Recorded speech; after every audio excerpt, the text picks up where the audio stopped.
बिस्मिल्लाहिर्रहमानिर्रहीम। अस्सलामुअलैकुम। Low budget cooking ideas में खुशामदीद। उम्मीद है आप लोग सब खैरियत से होंगे। आज हम बनाने जा रहे हैं बेसन की खंडलियाँ। चले आए इसकी रेसिपी की तरफ बढ़ते हैं। यहाँ हमने बेसन ले लिया है 1 से 1.5 कप।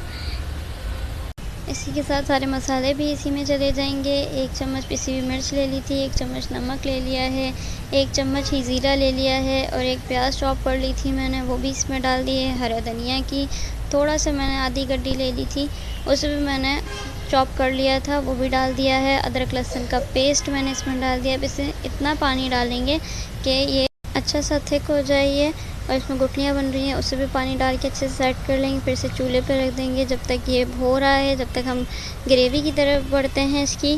और जिसमें मसाले अलग डालेंगे। यहाँ मैंने एक देगची ले ली, इसमें ऑयल डाल दिया है आधा कप।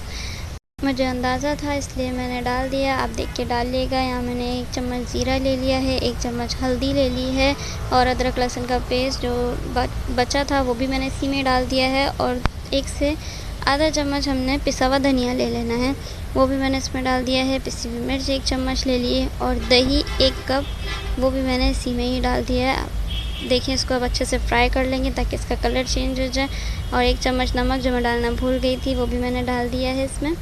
बस ये कि ग्रेवी रेडी है बिल्कुल। बस को 5 से 10 मिनट पकने के लिए छोड़ देंगे। कहते हैं जो मैंने निकाल के फ्रीज़ कर ली थी यहाँ पे, और बहुत अच्छी सी ये जम चुकी हैं। इसे मैंने क्यूब्स की शेप में काट लिया। अब हम डिश आउट करेंगे। इसको मैंने प्लेट में क्यूब्स की शेप में रखा है। अब इसके ऊपर जो हमने ग्रेवी रेडी की थी वो डाल दूँगी मैं।